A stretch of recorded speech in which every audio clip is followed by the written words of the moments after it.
ডিজিটালাইজেশনের যুগে আপনারা ডিজিটাল করে মাথা নষ্ট করে ফেলেছেন। আসলে ডিজিটালাইজেশন কারে বলে চলুন আপনাদেরকে আজকে দেখাই। তো মোবাইল রিচার্জ করতে হলে আপনারা সাধারণত ফ্লেক্সিলোডের দোকানে যান অথবা ক্র্যাশ কার্ড কিনে এনে ঘষে তারপরে মোবাইলের ব্যালেন্স করেন। তো এই দেশে ডিজিটাল পদ্ধতিতে কীভাবে মোবাইল রিচার্জ করতে হয় চলুন আপনাদেরকে দেখা।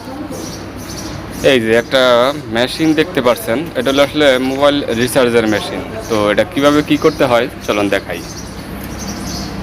এইখানটাতে অনেকগুলো সিম কোম্পানির মানে ব্যালেন্স রিচার্জ করা যায়, যেমন ইতিসালাত। আমি আজকে আপনাকে দেখাবো ইতিসালাত মোবাইলে কিভাবে এটা টাকা রিচার্জ করে।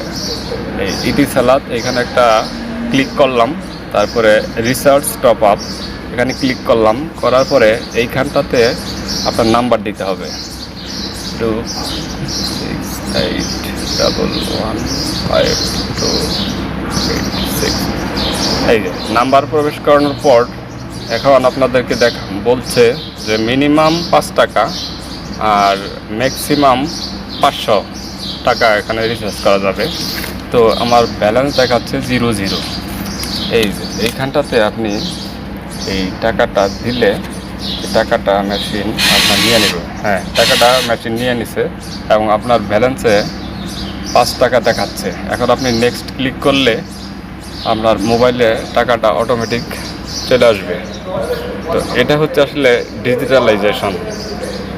এভাবে এই যে আমার ট্রানজ্যাকশন বা মোবাইল রিচার্জ কমপ্লিট, এটাকে আসলে ডিজিটালাইজেশন বলে।